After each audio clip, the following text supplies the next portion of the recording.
D.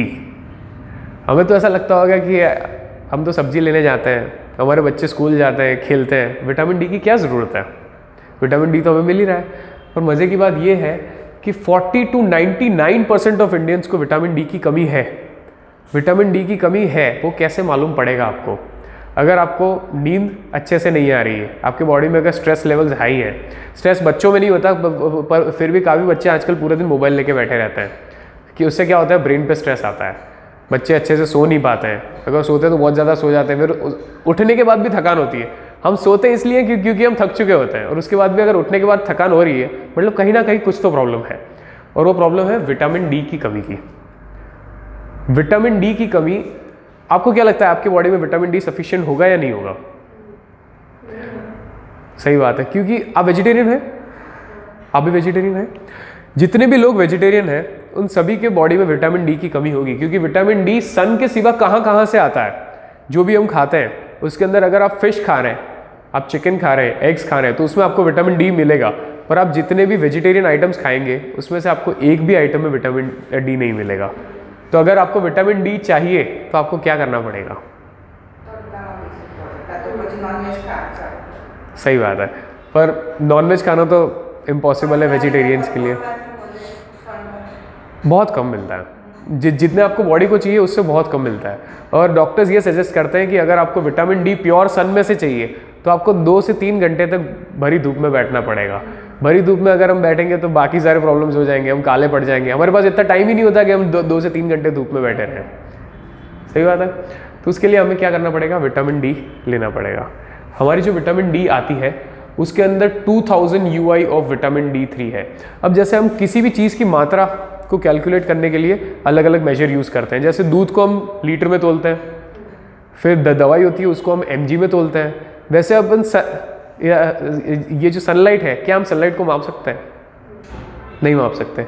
तो उसके लिए एक मेजर बनाया गया है जिसको कहते हैं UI या IU, इंटरनेशनल यूनिट या यूनिट इंटरनेशनल।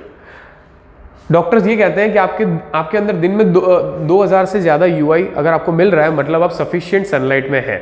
और जितने भी लोग नॉर्मल वेजिटेरियंस हैं और जो घर में रहते हैं या घर से थोड़ा बहुत भी ट्रैवल करते हैं, उनमें ये पाया गया है कि 400 UI से ज़्यादा किसी के अंदर नहीं होती सनलाइट। तो अगर हमको सनलाइट चाहिए तो हम क्या करेंगे? विटामिन D3 लेंगे, दिन में 1 बार लेना है, उससे ज़्यादा नहीं लेना है। 12 साल से छोटे बच्चों को नहीं देना है। इससे होगा क्या? आपके जितने भी बोन्स हैं वो हेल्दी रहेंगे। बोन्स हेल्दी क्यों रहेंगे? मैंने आपको क्या बोला था, कैल्शियम जब भी आप यूज़ करेंगे तो उसका एब्जॉर्प्शन करवाने के लिए कौन सा सप्लीमेंट लगेगा? विटामिन D3 लगेगा। कैल्शियम में D2 है, D2 का काम क्या है? कैल्शियम को एब्जॉर्ब करवाना। विटामिन D3 के और भी अलग अलग काम है और भी अलग अलग फायदे हैं, जैसे वो आपके जो बोन्स हैं, बोन्स के साथ साथ आपके दांत को भी मजबूत करता है विटामिन D3। उसके साथ साथ और क्या क्या करता है? कैल्शियम एब्जॉर्प्शन में हेल्प करता है, जो विटामिन D2 भी करता था। पर इसके साथ साथ प्रोवाइड्स रिलीफ फ्रॉम बैक एक। आपको कमर में दर्द होता होगा, फिर आपको सांधों में दर्द होता होगा, ये उसको भी दूर करेगा। आपकी ब्लड वेसल्स को रिलैक्स कर देता है ये।